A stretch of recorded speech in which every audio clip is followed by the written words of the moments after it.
Hello, colleagues. Thanks for joining us during the lunch.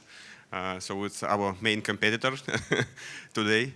So we are from Kaspersky, and today we would like to present how how different units in our company contribute to the global industrial cybersecurity community. So first of all, a couple of words about ourselves. My name is Anton Shipulin. I'm a member of Kaspersky Industrial Cybersecurity Business Development Team. Besides that, I'm a big fan of industrial cybersecurity topic. I'm a co-founder of Russian-speaking industrial cybersecurity community, Ruskada-Sec, which I will tell you a bit later. And I have a background in cybersecurity. And well, beside that, I'm a big fan of this topic. And Vladimir? All right. Hello, everyone. So I'm responsible for vulnerability research and threat intelligence regarding the ICS, IoT, automotive, and all unusual IT things at Kaspersky project called Kaspersky ICS CERT. So I'm a part of Security Analyst Summit Program Committee. It's a huge, great conference regarding anti-malware research, APT research, and so on and so forth. Me and my team, we were acknowledged by different vendors and by US ICS CERT, by Siemens, by Schneider Electric, and other cool guys. So me and my team, we have created a very interesting competition, the industrial CTF. So there are several types of the CTF, so I will be describing it a little bit later. I'm also a coin holder, like Anton. And yeah, I also run a Twitter. All right. Okay. We represent different units in our company, but we have the same mission to build a safe world, safe world in particular for industrial cybersecurity. So that's why I will tell you what we do from our side, from our units. First of all, what we do as individuals, as a company. In general. So first of all, we have our security technologies, we have our industrial cybersecurity portfolio, industrial protection for endpoints, network security monitoring with the deep packet inspection. We not only sell these products to our big industrial customers, we also provide this technology and this expertise to research communities, to laboratories for education and research purposes. Such organizations like testbeds, like universities, CERTs, even industrial companies who have their own testing labs. Another big initiative with what we do for our community is our international conference, Kaspersky Industrial Cybersecurity Conference. You can see some familiar faces on this slide from the speaker. We do it for 80 years in a row. Next time it's going to be in Sochi in September again. Last time we had more than 25 people from more than 25 countries. In our conference it's around 300 people. Another big initiative for researchers community for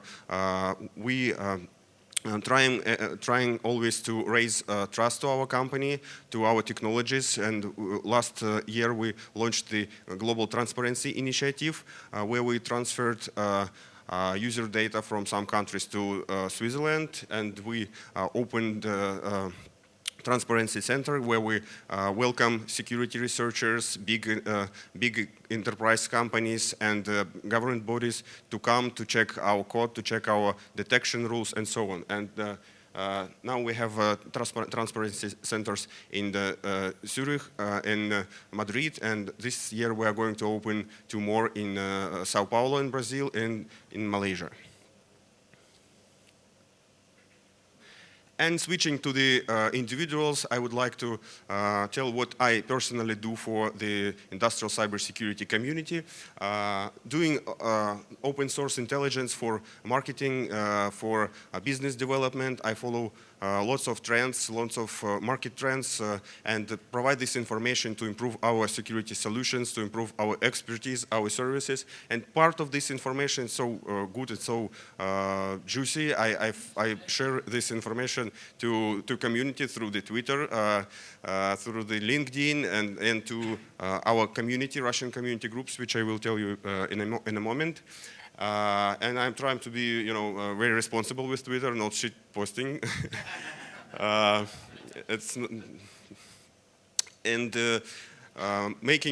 Helping community globally, we don't forget to help, people around us in our country. A few years ago, we launched the Ruskadesec community. It's a non-profit initiative for connecting people together for knowledge sharing, for professional networking, for market development. I always follow the great ideas, great community initiatives all over the world.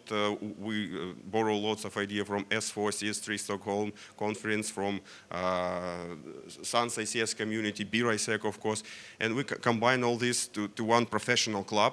And this year we are going to launch our first industrial cybersecurity community conference. It's going to be vendor agnostic. Every market player are welcome on this conference.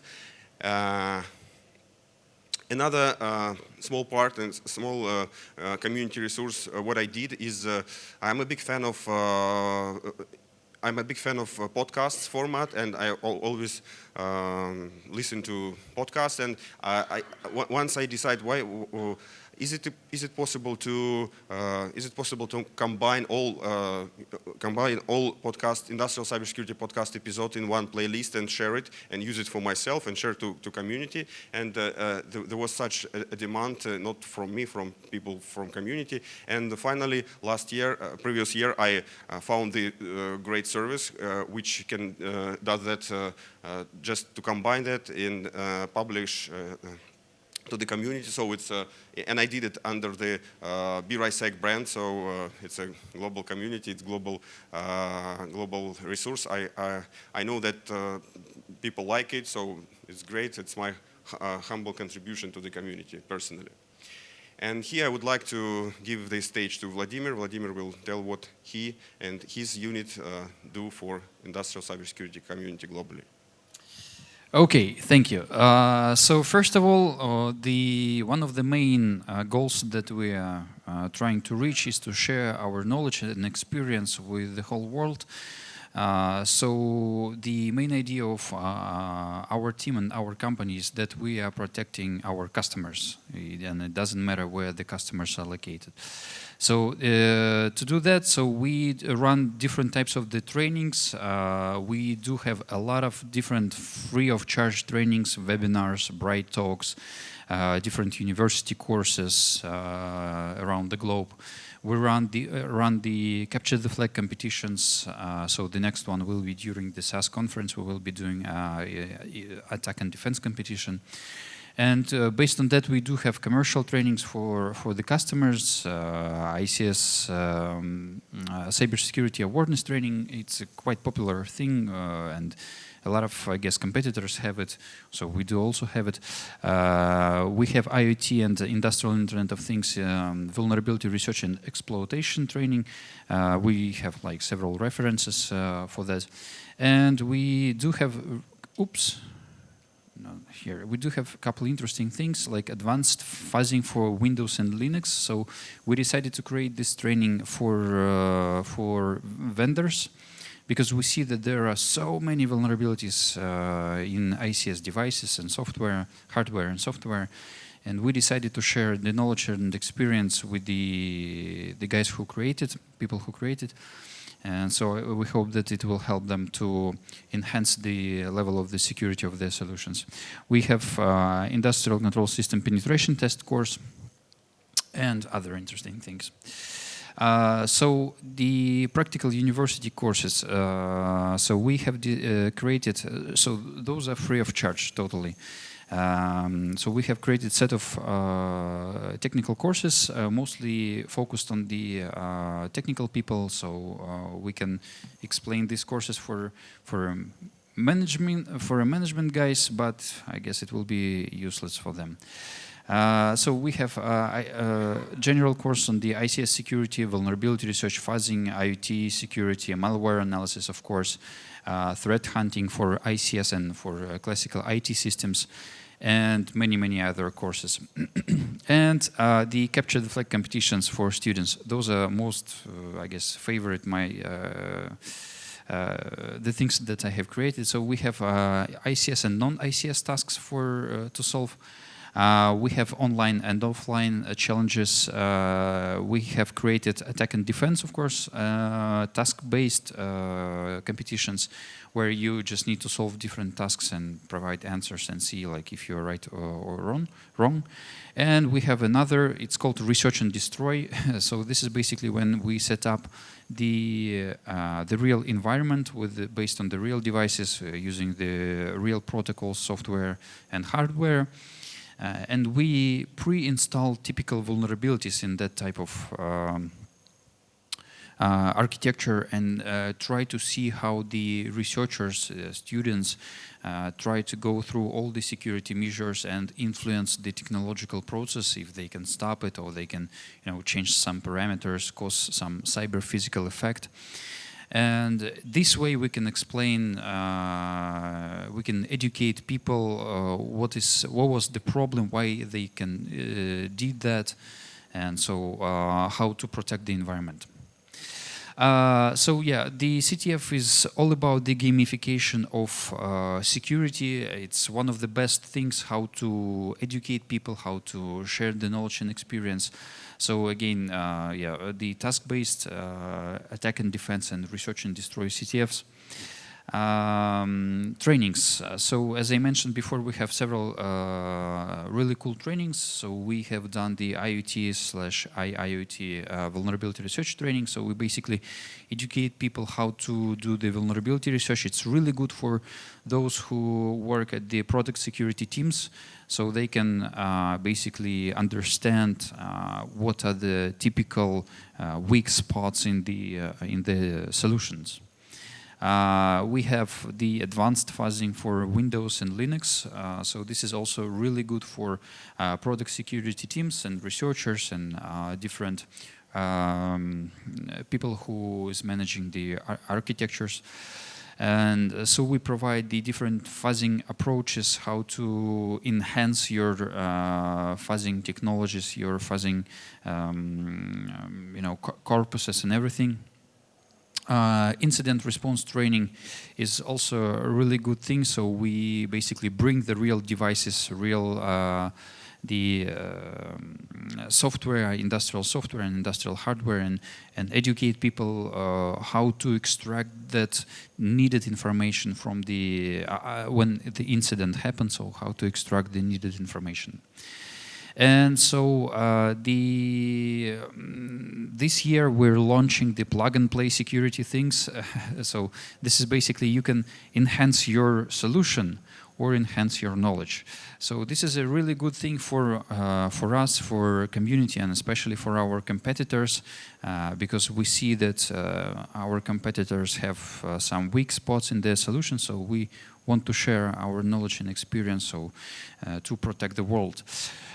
So we have automated ICS malware feed. So once in 5 minutes you can get basically IOCs and implement into your solutions and do the analysis, do your own threat intelligence on that. And you can see what are the typical detects, the malware detects for specific industries, and do the analysis on that. We are launching the 0-day and 1-day detection exploitation things. Basically, we do a lot of research, vulnerability research, our team does.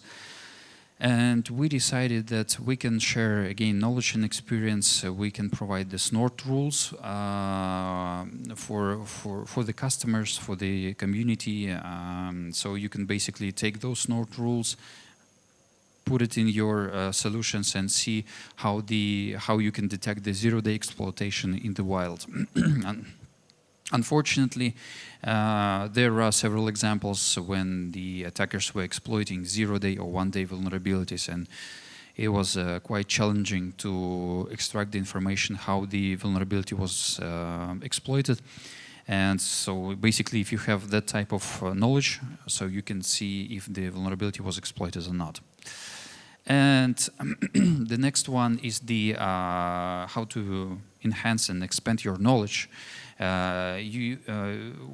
This year, in March 2020, we're launching the threat intelligence, the chapter in threat intelligence portal, which is focused on the ICS topic. So we'll be sharing APT reports, threat intelligence reports regarding the ICS security. So you can again get access, take a look on the what's happening on the threat intelligence portal, see who are the actors, what types of the attacks that they're doing, and extract the IOCs and implement it for your own purposes. And one more thing, it's a VulnDB project, vulnerability database project. Some time ago, we have noticed that, okay, so there is like ICS vendor, there was a vulnerability found, and they released the security advisory, right? So everything looks fine, but we have noticed that the security advisories issued by the vendors cannot be, well, they're sometimes not really correct. And so we started analyzing the advisories of different vendors, and we saw that sometimes vendors, they include, so they say, okay, so this is the list of the vulnerable devices, and we see that some of these devices, they're not really vulnerable because they are not using the vulnerable component, and they forgot to include the actually vulnerable devices, because in some cases those not included devices, they might use the vulnerable component. And we started contacting with the vendors, and they said, yeah, that's totally correct. We made a mistake, so blah blah blah. And we decided to make this project, which will be enhancing the level of the knowledge of security for the asset owners, so they can get better information regarding the state of the security, what types of the vulnerabilities might be in the facilities. And our team and our company contributes a lot to the global communities, to different different teams. So we are the part of OPC Foundation Security Work Group. We are a part of Industrial Internet Consortium.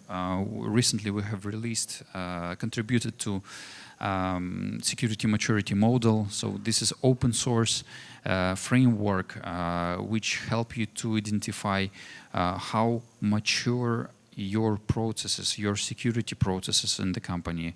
You can basically measure how secured your device, your solution, based on that framework. It's very useful. So if you will have a chance to take a look on the security maturity model, go ahead, it's a must-read thing.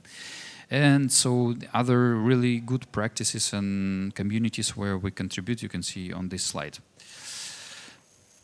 And now I would like to conclude our presentation. There was a question in the beginning of the presentation, business versus technical versus research, who is the best?